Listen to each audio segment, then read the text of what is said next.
Hi friends, ಎಲ್ಲರಿಗೂ ನಮಸ್ಕಾರ. ನಾನೇ ನಿಮ್ಮ ಸೆಂಟ್ರಿಂಗ್ ಹುಡುಗ ದಿನೇಶ್.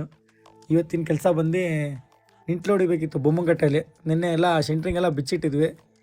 ಅದಕ್ಕೆ ಇವಾಗ ಉದ್ದ ಮರಗಳೆಲ್ಲ ಹಾಕೊಂಬಂದಿದ್ವಿ. ಮೇಲೆ ಏನು ಪೋರ್ಟಿಕಾದಲ್ಲಿ ಉದ್ದ ಮರಗಳು ಬರಲ್ಲ ಅಂತೇಳಿ 7 ಅಡಿ ಮರಗಳೆಲ್ಲ ಹಾಕೊಂಡು ಹೋಗ್ಬೇಕಿತ್ತು. 7 ಅಡಿ ಮರ ಎಲ್ಲ ಗಾಡಿಯಲ್ಲಿರೋದು ಅಂಡೋ ಮಾಡಿದ್ವಿ. 7 ಅಡಿ ಮರ ಎಲ್ಲ ಹಾಕೊಂಡು ಗಾಡಿ ತೊಗೊಂಡು ಹೊರಟ್ವಿ. ಇಲ್ಲಿಂದ ತಿಂಡಿ ತಿನ್ನೋಣ ಅಂತ ತಿಂಡಿ ಎಲ್ಲ ಮಾಡ್ಕೊಂಡು ಬಿಲ್ಡಿಂಗ್ ಹತ್ರ ಹೋಗಾಯ್ತು. ಇದೆ ನೋಡ್ರಿ ಬಿಲ್ಡಿಂಗು. ನಿಂಟು ಮಾತ್ರ ಹೊಡೆಯೋದು. ನಿಂಟ್ಲೆಲ್ಲ ರೆಡಿ ಮಾಡಿ ಸಾಮಾನೆಲ್ಲ ಏರಿಸ್ಕೊಂಡ್ವಿ ಮೇಲೆ ಪೂರ್ತಿ ಎಲ್ಲ ಮೇಲೆ ಏರಿಸ್ಕೊಂಡು ಸರಿಯಾಗಿ ಅಂತ ಕೆಲಸ ಶುರು ಮಾಡ್ತಾಯಿದ್ದೀವಿ. ಬಿಲ್ಡಿಂಗ್ ಎಲ್ಲ ಪೂರ್ತಿ ಅನ್ಸೈಜ್ ಇದು. ಒಂದು ಕಡೆ 8 ಅಡಿ, ಒಂದು ಕಡೆ 7 ಅಡಿ ಇದ್ದಾವೆ. ಈ ಸೆಂಟ್ರಿಂಗ್ ಹೊಡಿಬೇಕಾದ್ರೆ ಗೋಡೆಯಿಂದ 2 ಇಂಚ್ ಡೌನ್ ಹೊಡಿಬೇಕು. ಯಾಕಂದರೆ ಇದ್ರ ಮೇಲೆ 1 ಇಂಚ್ ಮಡ್ಡಿ ಹಾಕಿ ಫಿನಿಶಿಂಗ್ ಟಾಪ್ ಮಾಡ್ತಾರೆ ಇವರು. ಅದಕ್ಕೋಸ್ಕರ ಎಲ್ಲ ರೆಡಿ ಮಾಡ್ಕೊತಾ ಇದ್ದೀವಿ. ಫುಲ್ ಎಲ್ಲ ರೆಡಿ ಮಾಡಾಯ್ತು. ಒಂದು ರೂಮು ಫುಲ್ ಕಂಪ್ಲೀಟ್ ಮಾಡಿದ್ದೀವಿ ವರ್ಕು. ಇನ್ನು 2 ರೂಮ್ ಮಾತ್ರ ಬಾಕಿ ಇದೆ. ರೂಫ್ಗಳು ಹೊಡೆದ್ಬಿಡ್ಬೋದು ಗುರು. ಈ ನಿಂಟ್ಲುಗಳು ಹೊಡೆಯೋಕ್ಕಲ್ಲ. ಈ ಕಡೆ ಆ ಕಡೆ ದಾಟ್ಕೊಂಡು ಸಾಯ್ಬೇಕಾಗತ್ತೆ. ಇದು ಸೆಂಟ್ರಿಂಗ್ ಕೆಲಸ ಮಾಡೋರಿಗೆ ಗೊತ್ತಿರುತ್ತೆ ಈ ಕಷ್ಟಗಳು. ಏನಂತೀರಾ? ಸೆಂಟ್ರಿಂಗ್ ಕೆಲಸ ಮಾಡೋರಿದ್ರೆ ಕಮೆಂಟ್ ಹಾಕ್ರಿ.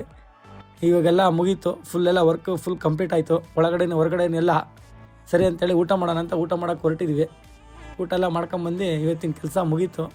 ನೋಡಿರಿ, ವಿಡಿಯೋ ಇಷ್ಟ ಆದರೆ ಒಂದು ಲೈಕ್ ಕೊಡಿರಿ, ಫಾಲೋ ಮಾಡಿರಿ.